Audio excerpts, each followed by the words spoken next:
हरि ओम सर्वमंगलमांगल्ये शिवे सर्वार्धसाधिके शरण्ये त्र्यंबिके देवी नारायणि नमोस्तुते।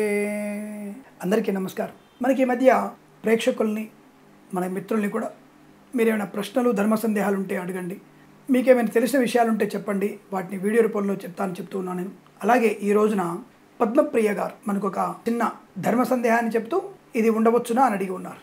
అంటే ఏమిటి, ఇంట్లో పిరమిడ్ లాంటిది ఉండవచ్చునా అంటే పిరమిడ్ ఎలా ఉంటాయి, మనకి భారీ పిరమిడ్లు ఉండేవి, మనకి ఆఫ్రికా దేశంలో అలాంటి వాటిలో పిరమిడ్లు పెద్ద పెద్ద పిరమిడ్లు ఉన్నాయి। ఆ పిరమిడ్లో మనకి ఆ పిరమిడ్ లాంటివి ఇంట్లో ఉండవచ్చునా, ఇంట్లో ఉంటే ఎలా ఉండాలి అంటే దానిని ఇట్లా ఒక చతురస్ర ఒక గుడి లోపల ఎలా ఉంటుంది అంటే గర్భగుడి ఎలా ఉంటుంది, గర్భగుడిలో దేవాలయం ప్రవేశించేటప్పుడు ఒక గురుత్వాకర్షణ శక్తికి బాగుండటానికి అందులో అచంచలమైనటువంటి ఎనర్జీ శక్తిని కేంద్రీకృతం చేయగలిగే శక్తి ఆ పిరమిడ్కి ఉంటుంది। పిరమిడ్ని దేవాలయంలో ఎడ్జ్కి వచ్చేసి 4 గోపురాలు పెట్టేసి 4 వైపుల గోపురాలుగా నిలబెట్టి ఆ గోపురం మధ్యలోంచి శక్తి ఉత్పన్నమవుతూ ఉంటుంది। ఆ శక్తి పిరమిడ్లోంచి విగ్రహంలోంచి మనకి చైతన్యాన్ని కలిగించే శక్తిని ఆ యొక్క విగ్రహం నుంచి మనం తీసుకుంటుంటాం। అందుకే గుడికి ప్రదక్షిణ చేసిన గుళ్ళో ఉన్న ప్రశాంతత ఉండడానికి కారణం అదే, పిరమిడ్ లాంటి రూపమే అది। మరి ఇంట్లో ఉండవచ్చునా అంటే తప్పకుండా ఉండవచ్చు। మరి ఎటువైపున పెట్టుకోవాలి, చాలామందికి ఇది ఒక ప్రశ్న।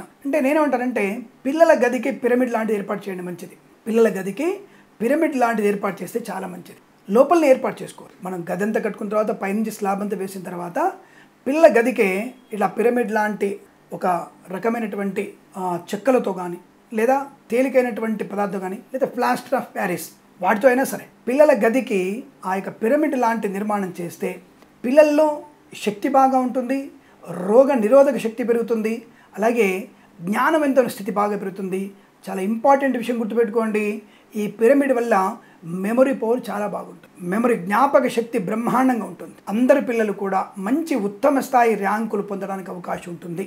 ఇది అప్పుడెప్పుడు మనకి ఉత్తరప్రదేశ్లో ఇక్కడ వెస్ట్ బెంగాల్లోనూ అందరు కలిసి మాస్ కాపింగ్ పాల్పడి నీట్ పరీక్షలు అందరు కలిసి రాసి అందరికీ ఫస్ట్ ర్యాంక్ వచ్చినట్టు కాదండి, కష్టపడి పని చేయడం వల్ల కష్టపడి చదవడం వల్ల మనకి మంచి ర్యాంకులు వచ్చే అవకాశం ఉంటుంది। అందులో పిరమిడ్ కూడా మనకి సహాయం అందించే అవకాశం, అంటే పిరమిడ్ యొక్క దాని యొక్క సహాయ సహకారాలు దానివల్ల కొంత చైతన్యవంతమైన శక్తిని మనము తీసుకునే అవకాశం ఉంటుంది। కాబట్టి పిరమిడ్ని మనం ఏర్పాటు చేసుకోవచ్చు। స్వామి ఇంటి లోపల మొత్తానికి చేసుకోవచ్చా, సాధ్యమైతే అలంకారయుక్తంగా ఉంటుంది అనుకుంటే చేసుకోండి, కానీ మనం విపరీతమైనటువంటి బుద్ధి మనకు ఒకసారి ఇబ్బంది కలిగించవచ్చు కనుక కొంతవరకు మనకి పిల్లల యొక్క జ్ఞాన వృద్ధిని పొందుకోవడానికి ఈశాన్యం మీకు దేవుడి గది కనుక ఉంటే దేవుడి గదిని కూడా మీరు ఈ పిరమిడ్ ఆకారంలో కట్టండి। అందుకే మనకి మందిరాలు ఉంటాయి, మనం బయట షాపుల్లో మందిరాలు మందిరాలు మ్యాక్సిమం ఇట్లాగానే ఉంటాయి, అంటే గోపురం లాగా ఉంటాయి। గోపురం మనం చూసేవాడు కట్టాడు పిరమిడోడు కట్టినవాడు మనకంటే కాదు, ఆఫ్రికా వాడు మనం చూసే కట్టాడు పిరమిడ్లు। మన దేవాలయ నిర్మాణాలు 1500 సంవత్సరాలకి పూర్వం మన యొక్క జీవన విధానం, మన గుడిసెలు కట్టుకునే విధానం అంతా కూడా అలాగే ఉండేది, మన గుడిసెలు కూడా ఇలాగే ఉండేవి। ఇది చూసుకొని వాడు అక్కడ కట్టుకున్నాడు, వాడికి అక్కడ రౌండ్ గుడిసెలు ఉండే వాళ్ళకి, అంటే ఇలా రౌండ్గా ఉంటాయి, మనకు మాత్రమే గుడిసెలు ఇలా ఉండేవి। అటువంటి గుడిసెలు ఉన్నటువంటి వ్యక్తులు అనారోగ్యంతో కాకుండా సంపూర్ణ ఆరోగ్యవంతులై ఉండేవాళ్ళు మనవాళ్ళు। కాబట్టి వాడోడు కట్టుకున్నది పిరమిడ్లన్నీ కూడా మనల్ని చూసుకోవడం తప్ప మనం వాళ్ళని చూడడం కట్టలేదు।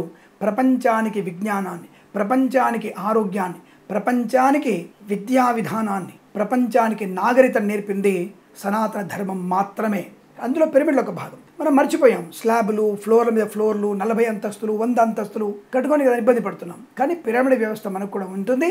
అటువంటి పిరమిడ్ లాంటి రూపము లేకపోతే అటువంటి నిర్మాణం కనుక మనం చేసినట్టయితే తప్పకుండా దానివల్ల మంచి ప్రయోజనాన్ని పొందుకోవచ్చును, తప్పకుండా జ్ఞానవంత స్థితి।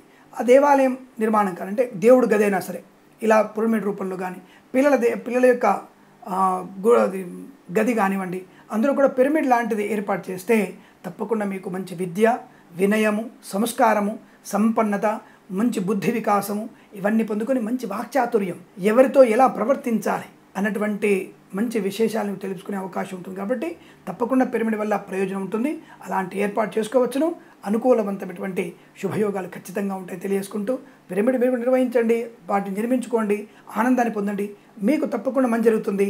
మీ వల్ల 10 మందికి ప్రచారం చేసి 10 మంది చేత ఈ పిరమిడ్ నిర్మింపజేసి వారి పిల్లలు కూడా భాగ్యవంతులై శుభమంతులై అష్టైశ్వర్య ప్రాప్తి పొందాలని కోరుకుంటున్నాం। మరి ఇలాంటి మంచి మంచి విషయాలు మీకు చెప్తున్నందుకు, మీరు మాకందరికీ ఇటువంటి విషయాల్ని చేరవేస్తున్నందుకు మీకు శుభాకాంక్షలు, కృతజ్ఞతలు తెలియజేసుకుంటూ, మనం పద్మప్రియ గారికి మళ్ళీ ఒకసారి కృతజ్ఞతలు తెలియజేసుకుంటూ, ఇలాంటివి ఇంకా ఏమైనా ఉంటే వీరి పేరు ద్వారా పంపించండి, మేము తప్పకుండా మన ఛానల్ ద్వారా ప్రసారం చేసే ప్రయత్నాన్ని చేస్తాం అని తెలియజేసుకుంటూ, ఇటువంటి మంచి విశేషాల గురించి మనం చేయాల్సిందల్లా మన ఛానల్ని సబ్స్క్రైబ్ చేయడం, షేర్ చేయడం, లైక్ చేయడం మర్చిపోవద్దని తెలియజేసుకుంటూ, శుభమస్తు, ప్రేమతో మీ కిరణ్ శర్మ.